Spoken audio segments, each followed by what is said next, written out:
Hello everyone, welcome back to Home Tutor. अपनी पिछली कक्षाओं में हम पढ़ रहे थे स्वर संधि के बारे में, जिसमें कि हमने दीर्घ स्वर संधि, गुण स्वर संधि और वृद्धि स्वर संधि के बारे में पढ़ा। और आज हम पढ़ेंगे यण स्वर संधि के बारे में। अभी तक जो संधियाँ आपने पढ़ी थी उनसे ये संधि थोड़ी सी डिफरेंट है, थोड़ा सा टफ है, जिसे कि आपको बहुत ध्यान से देखने की आवश्यकता है। अगर आप इसे ध्यान से देखेंगे, समझेंगे तो ईजिली कर पाएंगे। और अगर आपको ये वीडियो हेल्पफुल लगे, इन्फॉर्मेटिव लगे तो इसे लाइक और शेयर भी जरूर कीजिएगा। तो चलिए देखते हैं यण स्वर संधि। तो आइए सबसे पहले देख लेते हैं यण संधि के नियम। यण संधि में क्या होता है? यण संधि में 3 कंडीशन होती हैं। यदि ई या फिर ई, उ अथवा उ और री के बाद भिन्न स्वर आए तो ई का य, उ का व तथा री का रा हो जाता है। यहाँ पर कह रहे हैं कि यदि ई अथवा ई के बाद भिन्न स्वर आए, भिन्न स्वर का मतलब कि कोई भी स्वर आ सकता है, आ भी हो सकता है, उ भी हो सकता है, ए भी हो सकता है, ए भी हो सकता है। तो अगर ई और ई के बाद कोई भी भिन्न स्वर आए तो उसके जगह पर क्या हो जाएगा? या हो जाएगा। उ के बाद कोई भिन्न स्वर आए तो उसकी जगह पर क्या हो जाएगा? व हो जाएगा। और री के बाद यदि कोई भिन्न स्वर आए तो वहाँ पर क्या हो जाएगा? र हो जाएगा। तो यहाँ पर देखें, यहाँ पर ये जो संधि है ये बाकी की संधियों से थोड़ी सी अलग है। अब तक हम जो संधि पढ़ रहे थे उसमें 2 स्वरों के मेल से एक नया स्वर मिल रहा था, लेकिन यहाँ पर क्या हो रहा है? यहाँ पर 2 स्वरों के मेल से हमें एक व्यंजन मिल रहा है और इसमें जो विकार उत्पन्न होता है वो भी थोड़ा सा अलग है। इसको आइए थोड़ा सा डिटेल में समझते हैं। देखिए, इसे बहुत ध्यान से समझिएगा। 2 वर्णों के मेल से जो विकार उत्पन्न होगा वो इस वाले वर्ण में होगा। ये जो वर्ण है वो ज्यों का त्यों रह जाएगा। जैसे कि ई और आ के मेल से हमें क्या मिल जाएगा? य मिलेगा। ठीक है, य मिलेगा, लेकिन ये या जो मिलेगा वो इस ई से मिलेगा, आ ज्यों का त्यों रहेगा। और चूंकि यहाँ पर हमें एक व्यंजन वर्ड मिल रहा है तो व्यंजन क्या होता है? हमेशा आधा मिलता है, इसके नीचे लगा रहेगा हलंत। तो ये जो आ है ये इसे पूरा कर देगा, इसमें आकर के आ मिल जाएगा, तो ये बन जाएगा य। तो इस तरह से आप इसको देखिए कि 2 वर्णों का मेल होगा, लेकिन जो विकार उत्पन्न होगा वो पहले वाले वर्ण में होगा और ये जो दूसरा वर्ण है वो इसी में मिल जाएगा। अब यहाँ पर आ है तो आ आकर यहाँ पर मिल जाएगा। अगर यहाँ पर मान लीजिए कोई और स्वर होता, जैसे कि ई के साथ में अगर उ का मेल कराएंगे तो ई और उ के मेल से विकार उत्पन्न होगा, तो इस ई में विकार उत्पन्न होगा और इसकी जगह पर हमें क्या मिल जाएगा? य मिल जाएगा। और ये जो उ है ये व में मात्रा के रूप में प्रयोग हो जाएगा, तो ये हो जाएगा यू। तो चलिए इसको कुछ उदाहरण के साथ में समझते हैं। तो यहाँ पर मैंने 2 शब्द ले लिए हैं, अति प्लस अधिक। अति जो हमारा पहला शब्द है, इसका अंतिम वर्ण क्या है?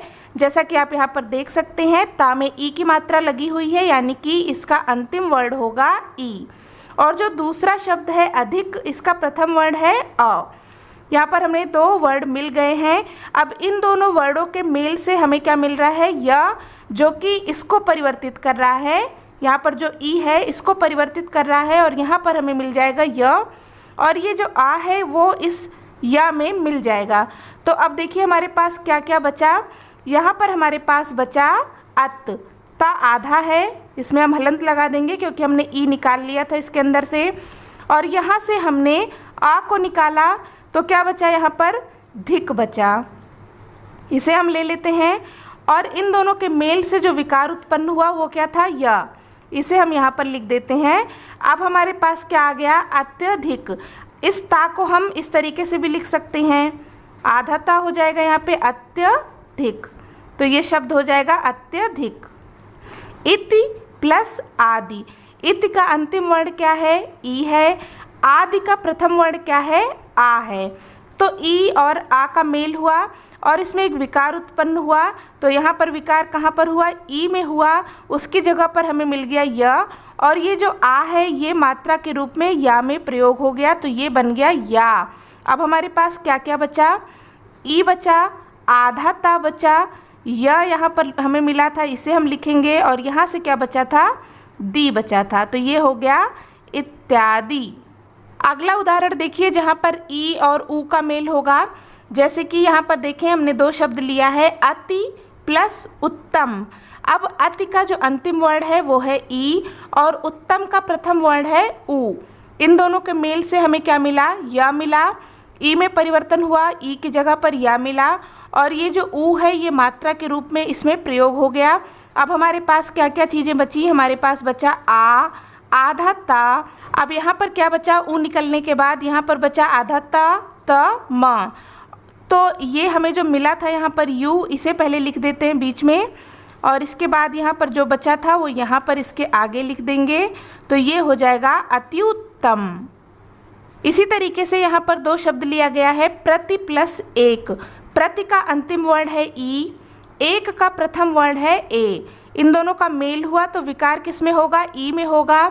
ई की जगह पर हमें मिल गया या और ये जो ए था ये मात्रा के रूप में इस पर प्रयोग हो गया तो ये बन गया ये। अब हमारे पास क्या बचा, प्र बचा, आधा ता बचा और यहाँ से ए निकल गया था तो का बचा और इन दोनों के मेल से हमें मिला था ये, तो इसे बीच में लिख देते हैं और बाद में जो ये का बचा था इसे लास्ट में लिख देंगे तो ये बन जाएगा प्रत्येक। अगला उदाहरण है सु प्लस आगत। अब यहाँ सु का जो अंतिम वर्ण है वो है ऊ और आगत का प्रथम वर्ण क्या है, आ। इन दोनों में मेल हुआ, विकार कहाँ पर उत्पन्न होगा, इस ऊ में। ऊ की जगह पर हमें मिल गया व और ये जो आ था ये मात्रा के रूप में इसमें लग गया, ये बन गया वा। अब यहाँ पर क्या बचा, जब सु से हमने ऊ निकाल लिया तो यहाँ पर बचा आधा स और आ को यहाँ से निकाल लिया था तो क्या बचा था, गत बचा था। इन दोनों के मेल से हमें मिला था वा, इसे पहले लिख देंगे वा गत, इसे हम लिख देंगे लास्ट में तो ये क्या बन जाएगा, स्वागत। अब देखिए यहाँ पर भी आधा हो गया है ये अक्षर, यहाँ पर भी आधा हो गया है, यहाँ पर भी आधा हो गया है। तो इस तरीके से भी आप यड़ संधि को पहचान सकते हैं कि यदि आपको या, व या फिर रा दिखाई दे और उसके पहले वाला जो अक्षर है वो आधा दिखाई दे तो आप समझ सकते हैं कि वहाँ पर यड़ संधि होगी। अगला उदाहरण है अनु प्लस एषण, जिसमें कि अनु का अंतिम वर्ण है ऊ, एषण का प्रथम वर्ण है ए। दोनों में मेल हुआ, ऊ में विकार उत्पन्न हुआ, हमें क्या मिल गया व। ए का मात्रा के रूप में इस पर प्रयोग हो गया। हमारे पास क्या बचा, यहाँ पर आ बचा, आधा ना बचा, ऊ निकाल लिया था हमने, यहाँ से ए निकाल लिया था तो षड बचा हुआ है और इन दोनों के मेल से यहाँ पर हमें मिला था वे, तो वे हम यहाँ पर लिख देंगे। इसके बाद यहाँ पर बचा था षड तो इसे लिख देंगे और ये शब्द बन जाएगा अन्वेषण। अगला शब्द है मातृ प्लस इक्षा। अब यहाँ पर री और भिन्न स्वर का मेल होगा। मातृ का जो अंतिम वर्ण है वो क्या है, री है, प्रथम वर्ण है ई। दोनों के मेल से जो विकार होगा वो होगा री में। री की जगह पर हमें क्या मिल गया, र मिला और ई का प्रयोग हमने इसमें कर दिया मात्रा के रूप में। अब यहाँ पर हमारे पास क्या बचा था, मात बचा हुआ था जिसमें कि ता आधा है और री हमें यहाँ पर मिला हुआ है। इसके बाद यहाँ पर आधा च और छा बचा हुआ है तो इसको हम ले लेते हैं। अब क्या होता है यहाँ पर ध्यान से देखिए, जब ता और रा का मेल होता है तो इसे इस तरीके से लिखा जाता है त्रा। तो यहाँ पर हम इस तरीके से भी इसको लिख सकते हैं मातृक्षा। आधे ता और रा का जब मेल होता है तो हम इस तरीके से इसको लिखते हैं, ये हो जाएगा मातृक्षा। अगला उदाहरण है पितृधन आज्ञा। यहाँ पर पितृ का अंतिम वर्ण है री, आज्ञा का प्रथम वर्ण है आ। दोनों का मेल हुआ, विकार उत्पन्न हुआ किसमें, री में। इसकी जगह पर हमें मिल गया र और आ का प्रयोग हमने कर लिया इसमें मात्रा के रूप में तो ये हो गया रा। अब हमारे पास क्या बचा, पी बचा, आधा ता बचा और यहाँ पर रा है तो दोनों को हम इस तरीके से लिख सकते हैं त्रा के रूप में, आ की मात्रा लग जाएगी और यहाँ पर क्या बचा था, ज्ञा बचा हुआ था तो ये शब्द हो जाएगा पित्राज्ञा। तो इस तरीके से आज की वीडियो में हमने देखा यड़ संधि, जाना उसके नियमों के बारे में और देखा कुछ उदाहरण और इसकी ट्रिक भी हमने देखी कि जहाँ पर भी आपको य, व या फिर रा मिले और उसके पहले का जो वर्ण है वो आधा मिले तो आप वहाँ पर जान सकते हैं कि ये जो है यड़ संधि होगी और किस तरीके से इसका विच्छेद किया जाता है, किस तरीके से संधि की जाती है। आई होप ये आपको समझ में आ गया होगा। अगर आपको कोई डाउट हो तो आप कमेंट करके पूछ सकते हैं और वीडियो हेल्पफुल लगी हो तो प्लीज़ इसे लाइक और शेयर भी ज़रूर कर दें। साथ में चैनल पर पहली बार विजिट कर रहे हैं तो सब्सक्राइब भी कर लीजिए। तो चलिए मिलते हैं नेक्स्ट वीडियो में न्यू टॉपिक के साथ। तब तक के लिए take care and bye bye.